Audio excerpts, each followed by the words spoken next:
The night air in Pittsburgh was heavy with the metallic scent of rain and blood. Red and blue lights pulsed against the cracked brick walls of a quiet suburban street, painting the darkness in violent flashes. Detective Tom Callahan stepped out of his unmarked car, the weight of his badge colder than usual against his chest.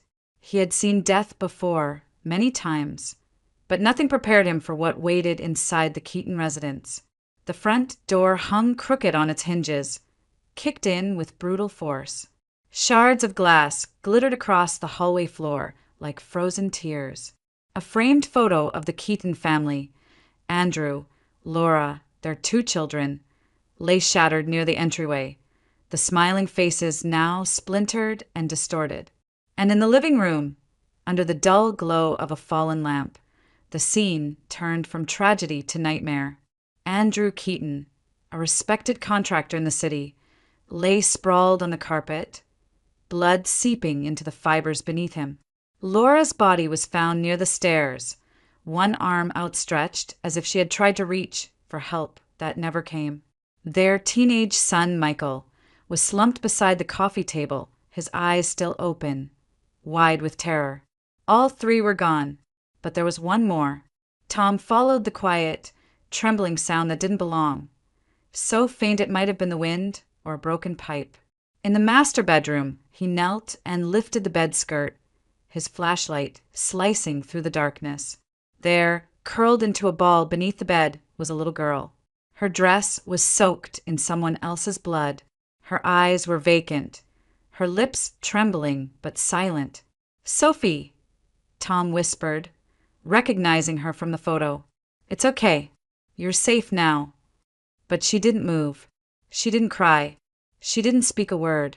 At just 5 years old, Sophie Keaton had survived what no child should ever see. And in the weeks that followed, Tom realized survival was only the beginning of her suffering. The investigation was relentless. Evidence was scarce, motives tangled. There were signs of forced entry, but nothing stolen. Andrew had no known enemies, at least none on paper. Forensics scraped fingerprints from every surface, ran DNA tests, traced phone calls. Nothing matched. Leads dried up one by one until the case, like so many others, was quietly shelved as unsolved. Tom hated that word. It echoed in his mind every time he saw Sophie sitting in the sterile waiting room of Child Protective Services, small legs dangling from a chair too big for her, staring blankly at the wall.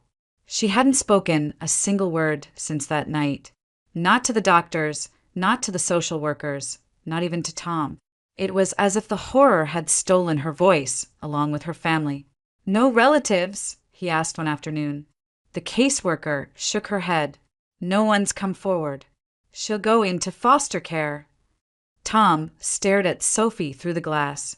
She was tracing invisible shapes on the armrest with her finger, lost somewhere far away. He'd been doing this job long enough to know what the system could do to a child like her, how easily she could disappear into a cycle of homes, diagnoses, and silence. He also knew the guilt that gnawed at him wouldn't let him walk away. He had failed to catch the monster who destroyed her life, but maybe he could still protect what was left of it. "I'll take her," he heard himself say. "I'll apply for guardianship."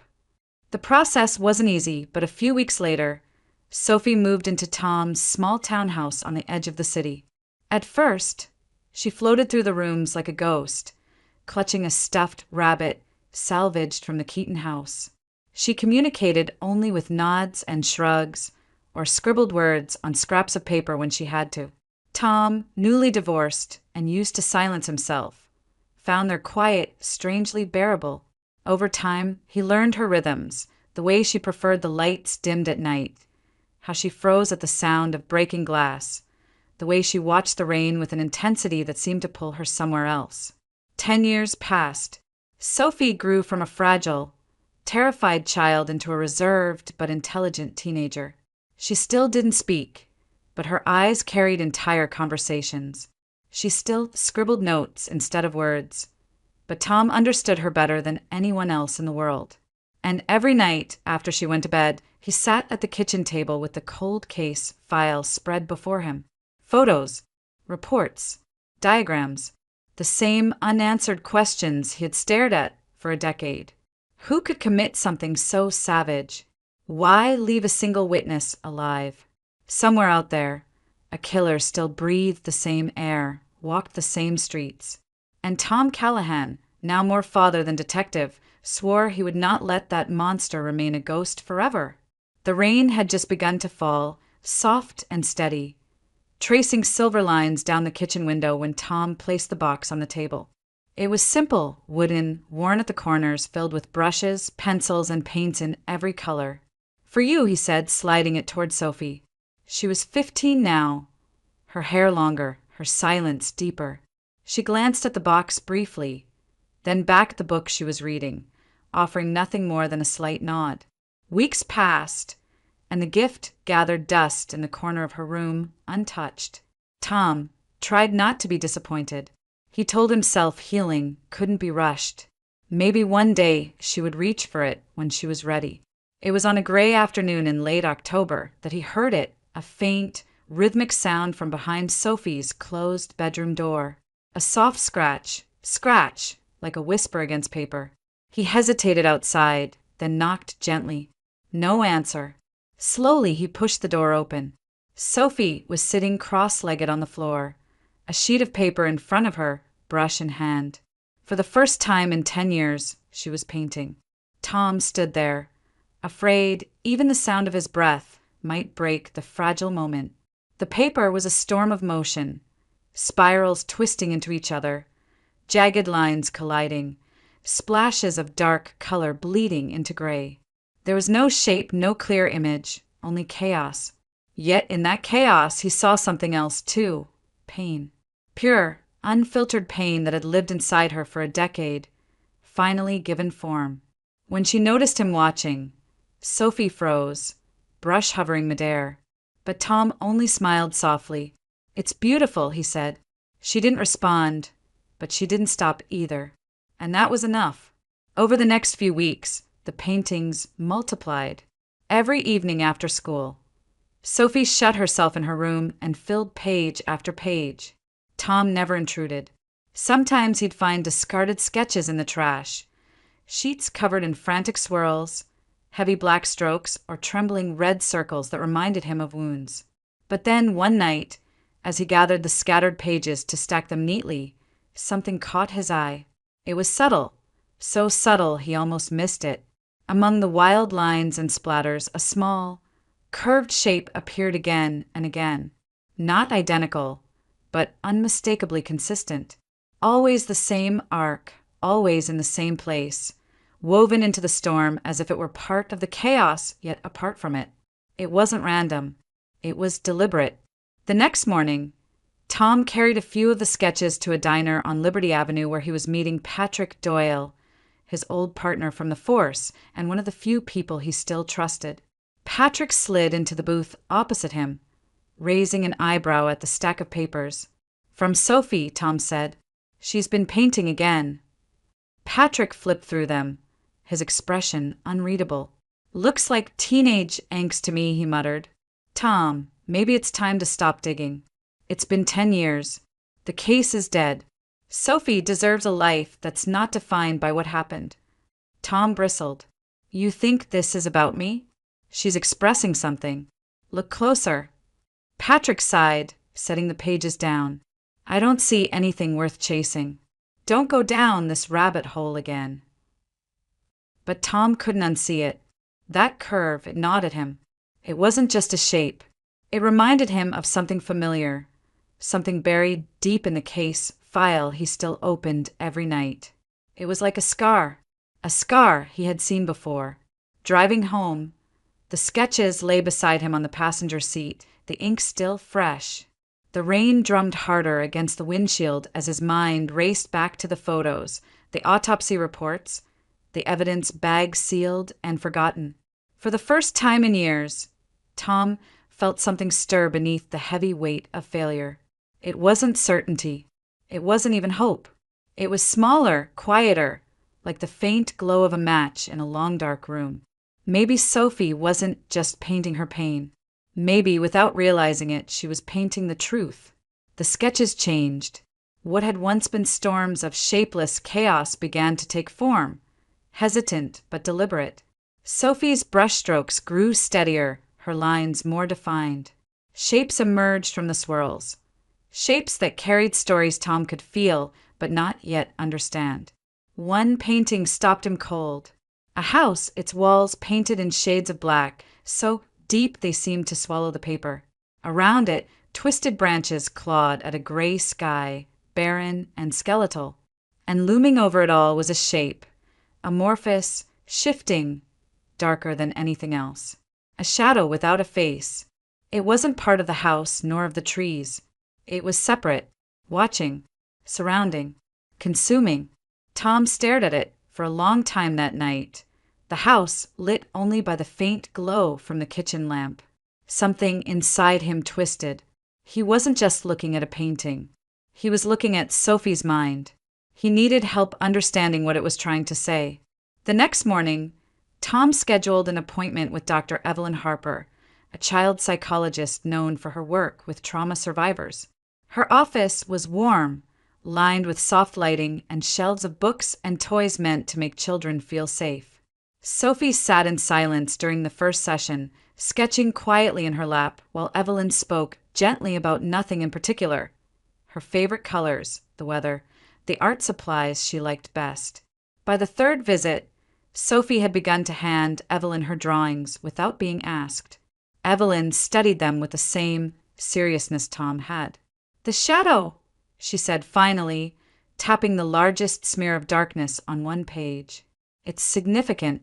In trauma survivors, especially children, recurring images like this often represent the thing they fear most. It's not just a memory, it's how their mind personifies what hurt them." Tom frowned. "You think that's the killer?" Evelyn nodded slowly. "Or rather, her mind's version of them. This shadow isn't random. It's watching her, surrounding her, threatening to erase her.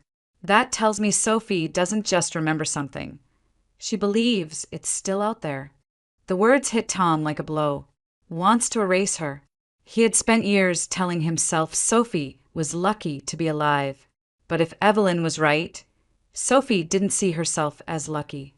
She saw herself as unfinished business. The more sessions Sophie had, the more her drawings evolved. The house remained, as did the barren trees, but the shadow grew larger, bolder. It stretched its form closer to the house, its edges bleeding into every corner of the paper. And in one session, Sophie scrawled a sentence beneath it in uneven letters. "It's coming back." Tom felt a chill crawl up his spine when Evelyn showed him the page. "This isn't just fear," she said quietly. "This is belief. Somewhere deep inside, Sophie thinks she's still a target." From that day on, Tom threw himself into building a fortress around her.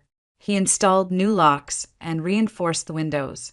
He adjusted his work schedule so he could drive her to and from school himself. He walked her to the door when she met friends, checked every corner of the house before he went to bed. He wanted her to see, in every small way, that she was safe. But the drawings didn't stop. The shadow kept growing, looming larger in every piece until it seemed ready to devour the page. It didn't matter how many locks he changed or how carefully he watched. Something inside Sophie was still screaming that the darkness was near. Patrick Doyle noticed the changes too. When Tom showed him one of the newer drawings over coffee, Patrick scoffed and shook his head. "You're feeding this obsession," he said. "Therapy? Art interpretation? Tom, she's stuck because you keep dragging her back. Maybe what she needs is a clean slate." Tom narrowed his eyes. "What do you mean?" "I mean a facility," Patrick replied. "Somewhere structured. A residential treatment center. Professionals who can reset her mind instead of encouraging her to live in the past." The suggestion sat wrong with Tom, heavy and sour. Patrick's words had always carried weight. After all, he was the closest thing Tom had to a brother. But this time, something in his tone scratched at the back of Tom's mind. A facility meant losing daily contact with Sophie, losing the fragile trust they had built.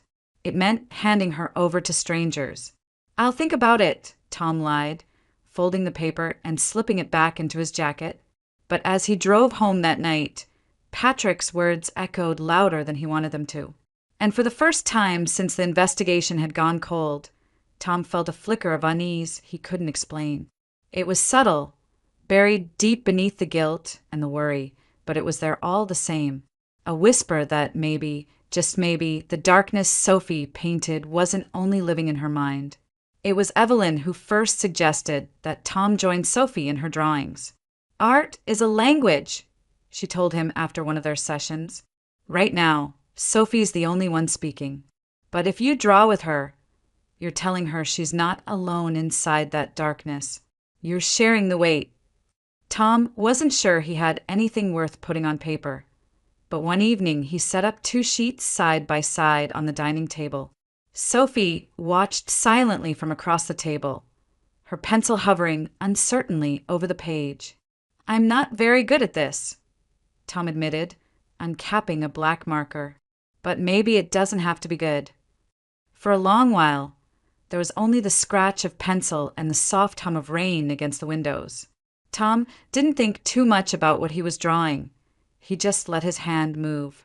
When he finally stopped, he stared down at what had taken shape. A gaping void, an enormous black circle pulling everything into it. A black hole. It wasn't elegant and it wasn't subtle.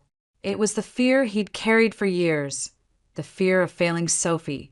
The fear of never finding the person who destroyed her life. Sophie leaned forward, studying the drawing.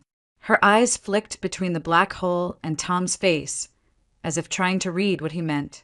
Then, without a word, she picked up a colored pencil and added something of her own. At the center of the page, just before the darkness, she drew a figure. It wasn't detailed, just a silhouette of a man standing tall, bathed in light. And behind him, a smaller figure crouched low, safe in his shadow. The man's stance was defiant, unyielding. He was holding the darkness back. Tom stared at it, his throat tightening. "Is that me?" he asked softly.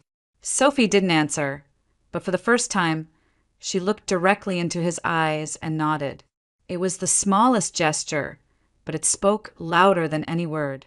She saw him as her protector, and in that moment, Tom swore, again, as he had the night he found her, that he would never stop protecting her.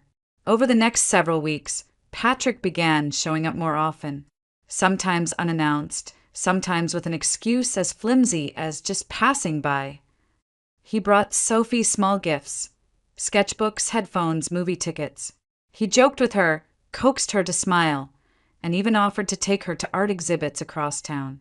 "She needs normal things, Tom," Patrick said one afternoon as they stood in the kitchen. "She's 15. She shouldn't spend her life drawing monsters in the dark." Tom folded his arms. "She's processing. Evelyn says it's helping." Patrick shrugged. "Maybe. But maybe it's also keeping her trapped there. A change of scenery could do her good." There was something in the way Patrick said it, too eager, too insistent, that unsettled Tom. At first, he told himself he was being paranoid. Patrick had always been good with Sophie, always supportive. But lately, his presence felt different. He lingered in the house longer than before. He asked questions about the therapy sessions, about Sophie's drawings, about what she remembered. And when Tom deflected, Patrick's easy smile didn't quite reach his eyes.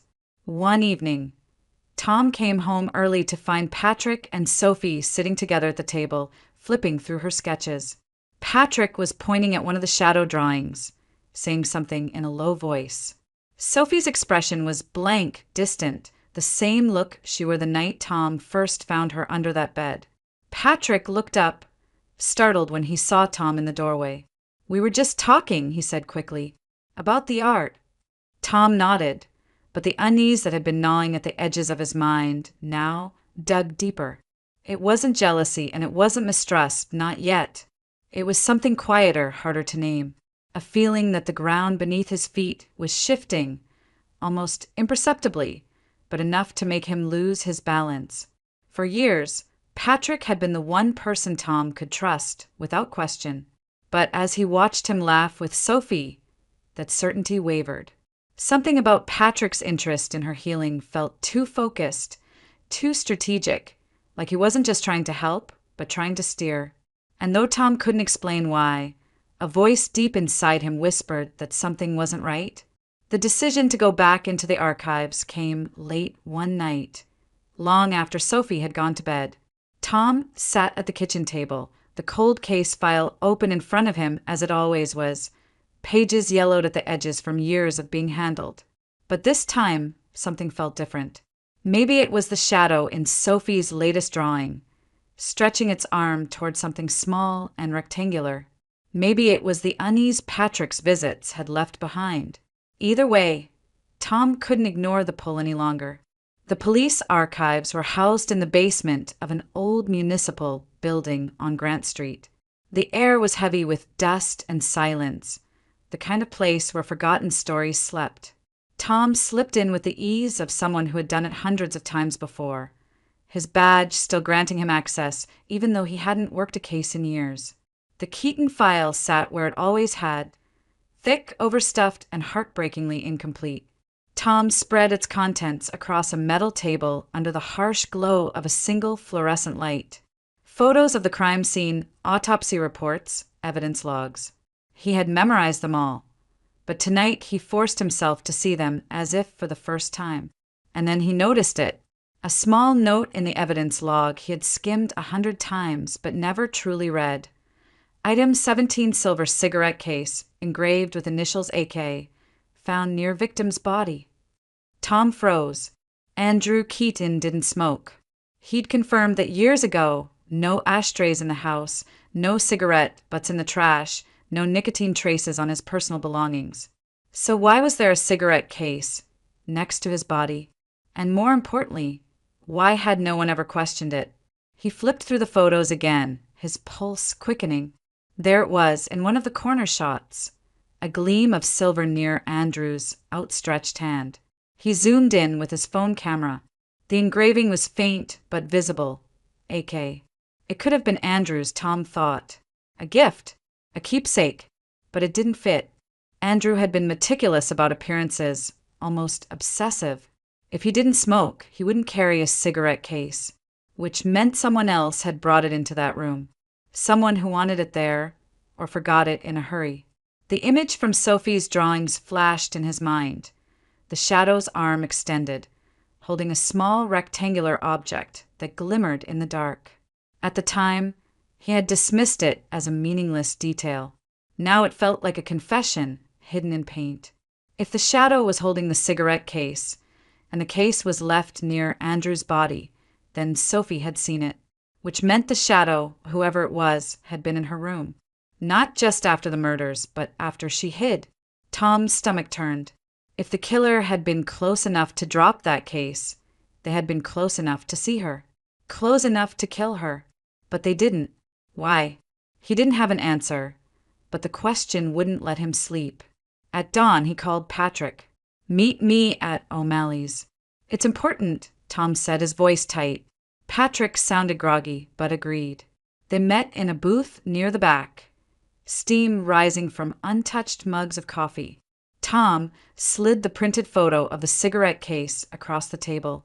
"Do you remember this?" he asked. Patrick squinted. "Barely. Probably nothing. Maybe Andrew's." "He didn't smoke," Tom replied. Patrick's jaw shifted. "So what? Maybe a guest left it." Tom leaned forward. "Then why was it next to his body?" Patrick sighed heavily and pushed the photo back. "Tom, you're chasing ghosts again. It's been 10 years. You really want to crawl back into that hole?" "This isn't nothing," Tom insisted. "Sophie drew it, Patrick. That means she saw it." Patrick went still. For a fraction of a second, so brief Tom almost missed it, something flickered across his face. Not surprise, not curiosity, something closer to discomfort. Then it was gone, replaced by a practiced, easy smile. "You need to let this go," he said. "For her sake. For yours. Don't dig up the past if you're not ready for what's buried there." Tom stared at him, unease prickling at the back of his neck. Patrick had always been calm under pressure, but this was different. This was defensive, and for the first time in 10 years, Tom felt something shift inside him. It wasn't proof. It wasn't even evidence. But as he walked back to his car, the question followed him like a shadow of its own. Why did Patrick look so uneasy about a silver cigarette case? The first sign that something was wrong came on a Tuesday morning, just after sunrise. Tom arrived at his small office, coffee in hand, ready to spend another sleepless day combing through old evidence. He reached for the folder that held Sophie's sketches, the ones he'd been studying night after night, and froze. It was gone. He tore the room apart, checking drawers, cabinets, the floor beneath his desk. Nothing. The folder, labeled, dated, and locked away only yesterday, had vanished without a trace. His heart pounded as he retraced his steps. He hadn't taken it home. Sophie hadn't touched it, and no one else had access to this office, at least no one who was supposed to. Before he could make sense of it, his phone rang. Detective Callahan. The voice on the other end was clipped official. This is internal affairs. We need you to come in immediately. 2 hours later, Tom sat under the cold fluorescent lights of an interrogation room, the familiar setting now turned against him. Across the table, a young investigator slid a printed document toward him.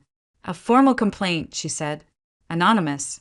It alleges that you've been exploiting your adoptive daughter for investigative purposes, using her trauma to pursue an old case you were ordered to drop.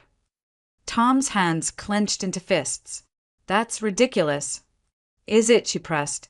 We have reports of you showing her crime scene photos, encouraging her to remember details, even using her drawings as supposed evidence. They're her drawings. Tom shot back. They're how she communicates. I haven't forced her into anything. The investigator didn't flinch. Until we sort this out, you're suspended from all active access to department records. And one more thing. Child Protective Services has been notified. The words knocked the air from his lungs. CPS.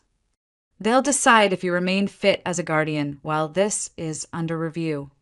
Tom stumbled out of the building an hour later, the city spinning around him.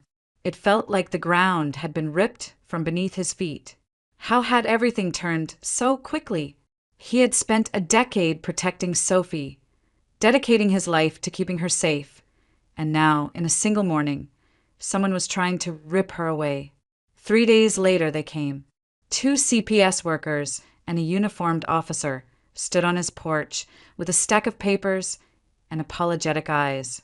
Mr. Callahan, the woman said gently, we have a court order for emergency protective custody. Sophie will be placed in temporary care while we conduct an investigation. Sophie stood behind Tom, clutching the sleeve of his jacket. Her eyes were wide, confused. She didn't speak, but the tremor in her small hand said everything. You can't do this, Tom whispered, his voice breaking. She's my daughter. I'm sorry, the worker said, and those were the last words he heard before Sophie was let out the door, her figure disappearing into the back seat of a county car. When the house was silent again, Tom sank into the couch, the world closing in. 10 years of building trust, of stitching her broken pieces back together, and now she was gone. And whoever had orchestrated this had done it perfectly. 2 nights later, his phone rang. The voice on the other end was gravelly and familiar. Tom, it's Peter Nichols. You remember me, the old guard down at the archives. Tom's heart skipped. Peter, what is it? I thought you should know. I saw someone leaving the records room late the night before you reported that missing file. Didn't sign in, didn't belong there. He hesitated. It was Patrick Doyle. Tom gripped the phone tighter. Are you sure? As sure as I am about anything these days, Peter said. And there's more. He dropped something, must have slipped from his coat. I found it near the door. Tom heard a rustle on the other end. Then Peter's voice again. It's a cufflink. Silver. Has the letter K engraved on it. The world seemed to tilt. A cufflink marked with AK, Andrew Keaton's initial. A piece of evidence that had no business being anywhere near Patrick Doyle. Tom stared into the darkness of his empty living room, his pulse roaring in his ears. The evidence folder disappearing. The anonymous complaint. Sophie being taken. And now this. It wasn't paranoia anymore. It wasn't coincidence. Someone was tightening a noose around his life from the inside. And that someone was Patrick. It was just past noon when Tom's phone rang. He hadn't heard from Dr. Evelyn Harper since Sophie was taken, and his heart lurched when he saw her name on the screen. "Tom," she said, her tone urgent, "you need to come here. Sophie drew something today. I think you should see it." Tom didn't waste a second. He drove through the steady drizzle that hung over Pittsburgh like a gray shroud, his thoughts racing faster than the car. It had been days since CPS removed Sophie from his home, and every minute without her felt like a hollowed-out version of time. Now Evelyn's call clawed open a door he wasn't sure he was ready to step through. When he arrived at the trauma center, Evelyn met him in the hallway, holding a sketchbook pressed tightly to her chest. "She's been drawing almost non-stop," Evelyn said softly. "And today something shifted." She led him to her office and laid the sketchbook on the desk. Tom's breath caught the second he saw the page. It was a black SUV, crudely drawn but unmistakable. The lines were sharp, urgent, as if Sophie's hand had moved faster than her mind could keep up. Across the back was a license plate, blurred, incomplete, but 3 characters were clear. 77. Tom's pulse quickened. 77. It wasn't just any number. It was part of the plate number of Patrick Doyle's vehicle, the same SUV he'd driven for years. Tom had seen it parked in Patrick's driveway, had followed it down countless streets on late-night calls. The sight of those 2 numbers in Sophie's drawing hit him like a blow to the chest. "She remembers something," Evelyn said, watching him carefully. "Something important." Tom's hands trembled as he flipped to the next page. This time, the drawing was far more detailed. It wasn't an object, it was a face. Harsh, angry lines carved deep into the paper, a man's features distorted in rage. The most striking detail was the scar, a jagged line running diagonally across his cheek. But it wasn't Patrick. It was Andrew Keaton. Tom frowned, confused. This is her father." "Yes," Evelyn said. "And that scar? It wasn't in any of the photos from the crime scene, was it?" "No," Tom whispered. "It wasn't." Which meant Sophie hadn't drawn Andrew from memory of his body. She had drawn him alive. A realization crept in slowly, like water seeping under a door. Sophie had seen this moment. She hadn't just hidden under the bed in terror. She had witnessed something. Maybe she had seen the struggle. Maybe she had watched her father fight for his life. And if Andrew had been alive when Sophie saw him, then someone had been in that room with him. Someone who had given him that scar. Tom's breath caught in his throat as puzzle pieces long scattered began snapping into place. Andrew Keaton had been involved in something illegal. Tom had suspected as much years ago. Money laundering, bribery. Patrick, his closest friend and business partner, had known about it too. But then Andrew had tried to back out, maybe even cooperate with the police. That would have put Patrick at risk. And Patrick had always been a man who knew how to protect himself. Tom closed his eyes, his mind reconstructing the nightmare Sophie must have seen. Patrick, furious and desperate, confronting Andrew. A fight breaking out. A blow, sharp, heavy, cutting across Andrew's cheek. And then the killing. Quick, ruthless. The pieces kept falling into place, each one darker than the last. Laura Keaton and her son must have walked in during or after the murder. They had seen something they shouldn't have, and Patrick, who had already gone too far, had no choice but to silence them too. And Sophie, little Sophie, hiding under the bed, had been there through it all. The killer had walked through that room. Maybe he even looked beneath the bed and thought she was dead, too traumatized to move. Maybe he hadn't seen her at all. But for some reason, one Tom couldn't fathom, Patrick had left her alive. Tom stared at the drawings spread across Evelyn's desk. The SUV, the scar, the look of rage etched into Andrew's face. Sophie's memories weren't just trauma, they were testimony. He gripped the edge of the table as the enormity of it settled over him. Patrick Doyle, the man who had been at his side through the investigation, the man he had trusted like a brother, had slaughtered the Keaton family and lived 10 years free. Smiling across Tom's dinner table. The cigarette case, the missing file, the anonymous report, the cufflink, they were all threads of the same web. And now Tom knew exactly who was at the center. Tom had gone over 100 plans in his head, each more reckless than the last. Before deciding on the only one that mattered, he had to see Sophie. Officially, he wasn't allowed near her, not while the investigation into his guardianship was ongoing. But official rules had stopped matching the moment he realized the man who destroyed her family was the same one who'd stood beside him all these years. It was nearly midnight when he parked 2 blocks from the trauma center and slipped through a side entrance Evelyn had quietly left unlocked. The halls were dark and silent, the sterile smell of disinfectant hanging in the air. Evelyn met him just outside Sophie's room. 5 minutes, she whispered. If they catch me doing this, I'll lose my license. Tom nodded once, gratitude and guilt warring in his chest. Then he stepped inside. Sophie was sitting by the window, legs tucked under her, her sketchbook open on her lap. The soft glow of the streetlights outside painted her face in pale gold. When she saw Tom, her eyes widened, then softened. She didn't speak, she never did, but she didn't turn away either.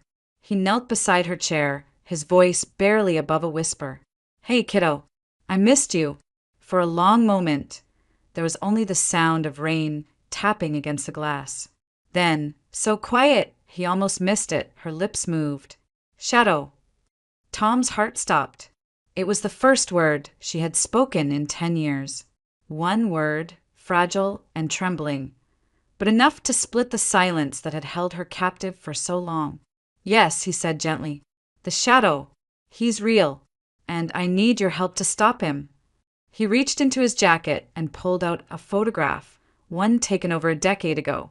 It showed Andrew Keaton smiling, stiffly beside a man with an easy grin and a hand on his shoulder.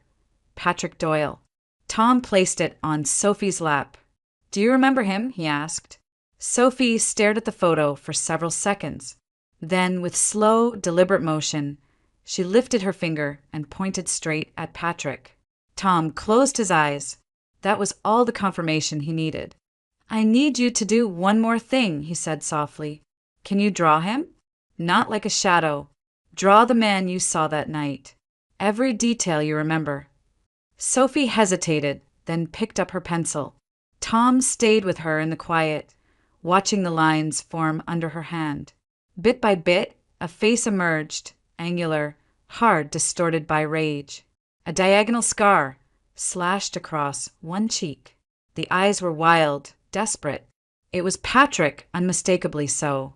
When she was done, Tom folded the page carefully and slipped it into a folder already holding the silver cufflink Peter Nichols had given him.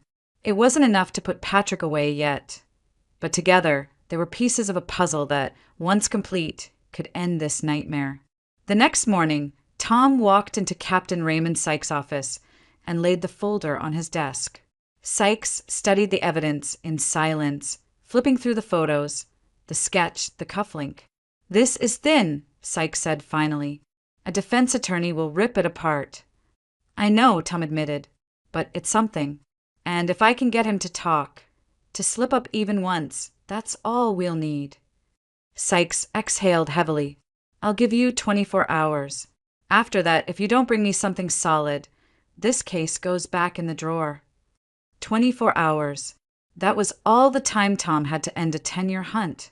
That night, he sat at his kitchen table with the phone in his hand, staring at Patrick's number on the screen. His thumb hovered over the call button for a long time. Then he pressed it. "Patrick," he said when the familiar voice answered. We need to talk. About the case. About everything. I think. I think I'm ready to put this to rest. There was a pause, then Patrick's calm reply. Name the time and place. Tomorrow morning, Tom said. The old Braddock brick factory.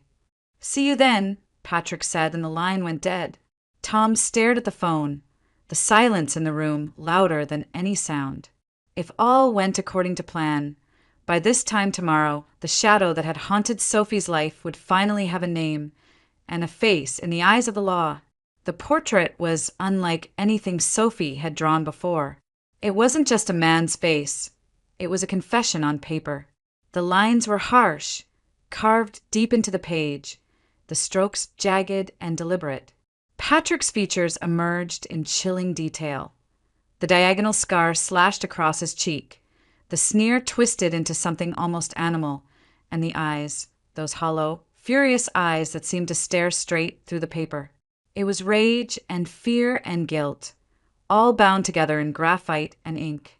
Tom stared at it for a long time in silence. This wasn't a memory anymore. It was evidence. It was truth. And tomorrow, that truth would confront the man who had built his life on lies. The old Braddock brick factory loomed like a relic from another world, its red walls weathered and crumbling under a gray Pennsylvania sky. Tom arrived before dawn, the air damp and heavy with the promise of rain. He walked the perimeter twice, checking the entrances, memorizing the layout. Somewhere in the shadows, a tactical team waited, Sykes's people, armed and silent, ready to move on his signal. At exactly 9 a.m., a black SUV rolled up the gravel road. Tom's breath caught as Patrick stepped out, dressed casually, as if this were just another conversation between friends.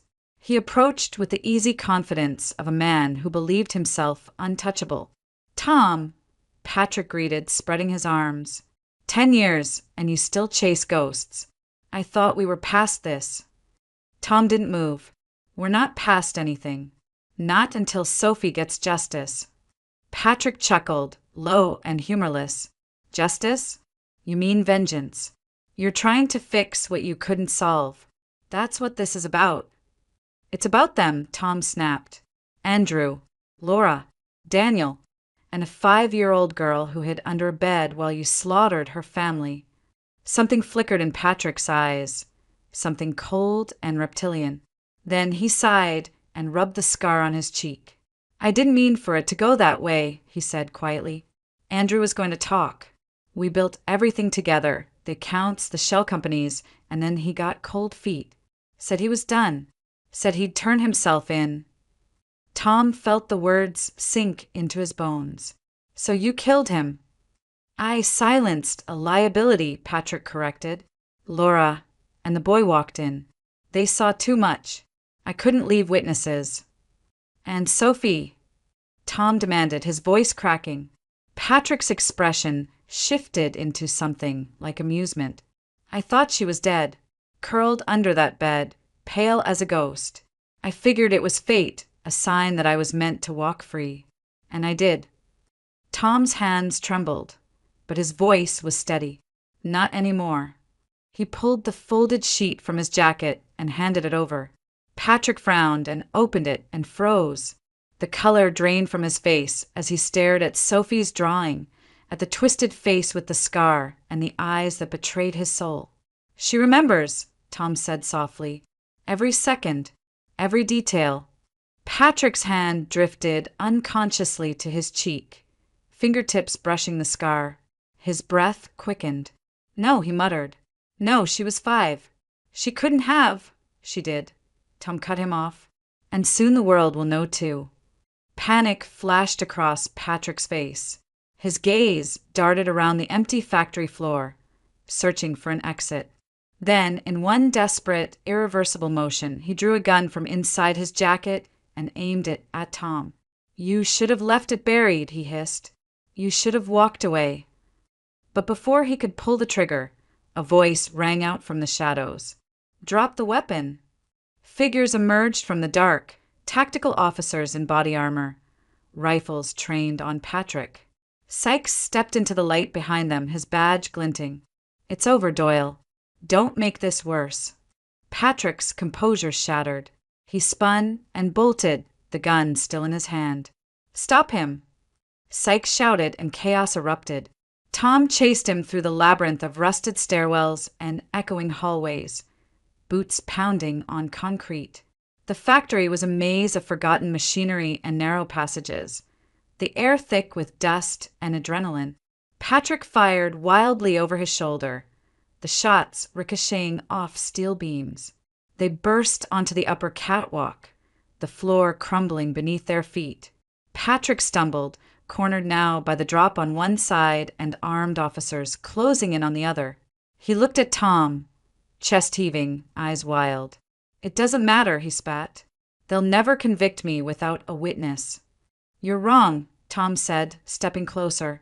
"She is the witness." Patrick's eyes darted toward the railing. Slowly, he lifted the gun, not toward Tom, but toward himself. "Then I'll take that from you, too," he said hoarsely. "They can't put a dead man on trial." Tom lunged forward and grabbed his wrist just as his finger tightened on the trigger. The gun clattered to the floor and slid out of reach. They struggled briefly before Patrick collapsed to his knees, defeated.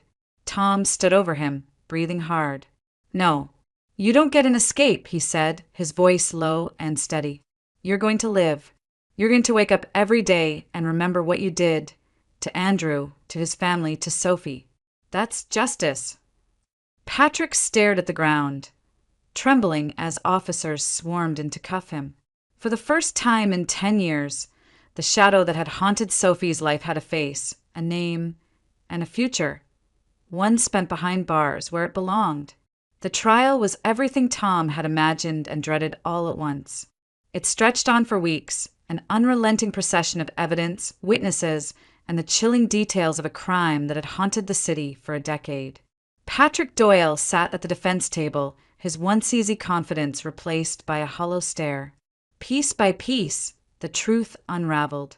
Sophie's drawings, the silver cufflink, the cigarette case, and finally, Patrick's own confession, captured during the desperate confrontation in the factory, sealed his fate.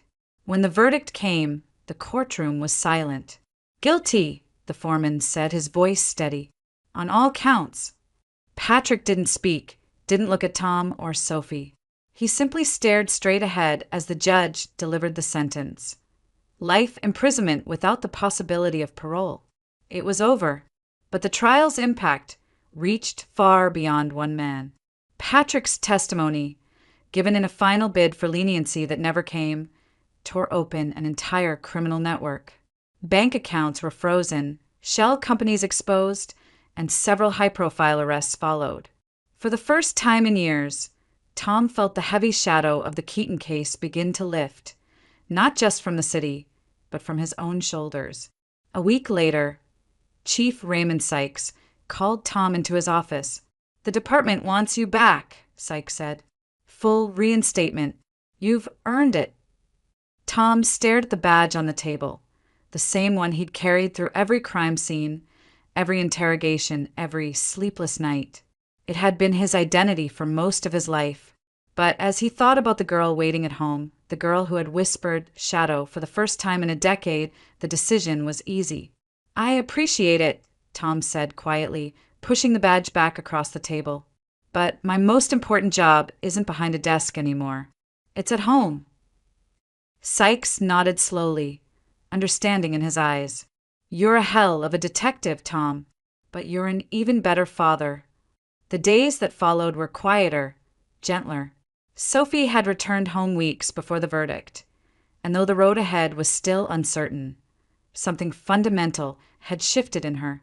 Words came slowly at first, single syllables whispered late at night or scribbled on scraps of paper before she dared speak them aloud. Then phrases, then full sentences. One evening, Tom was washing dishes when he felt a light tug on his sleeve. He turned, and there she was, standing in the doorway with her sketchbook tucked under one arm. "Dad," she said softly. The plate slipped from his hands and shattered in the sink, but he barely noticed. He crossed the room in 2 steps and wrapped his arms around her, his throat too tight for words. 10 years of silence, of fear and nightmares and shadows, and now a single word had shattered them all. Spring came slowly to Pittsburgh, the city thawing under pale sunlight. On one of those crisp afternoons, Tom and Sophie sat together on a weather-worn bench in Schenley Park, the same one they had visited countless times before. She had her sketchbook open again, pencil moving in calm, deliberate strokes. Tom watched quietly, letting the breeze carry away the remnants of winter's chill. When she turned the page toward him, he felt his chest tighten. The drawing was simple but beautiful. A house, warm and glowing against a soft night sky. Light spilled from every window, and smoke curled gently from the chimney. And this time, there were no shadows lurking in the corners. No darkness creeping along the edges. Just home. Tom looked at her, really looked at her, and saw not the frightened 5-year-old he had pulled from beneath a bed all those years ago, but a young woman reclaiming her life one breath, one word, one drawing at a time. He reached over and took her hand. "It's beautiful," he said. Sophie smiled, and for the first time in 10 long years, Tom felt the weight of the past finally lift. Justice, he realized, wasn't just what happened in a courtroom. It wasn't just a sentence or a verdict. Justice was this, a girl who had lived through darkness, learning to draw the light again. As the sun dipped below the Pittsburgh skyline, Tom squeezed her hand a little tighter. The case was closed. The shadow was gone. And sitting there beside Sophie, watching her sketch a future free of fear, he knew that they had both found what they'd been searching for all along.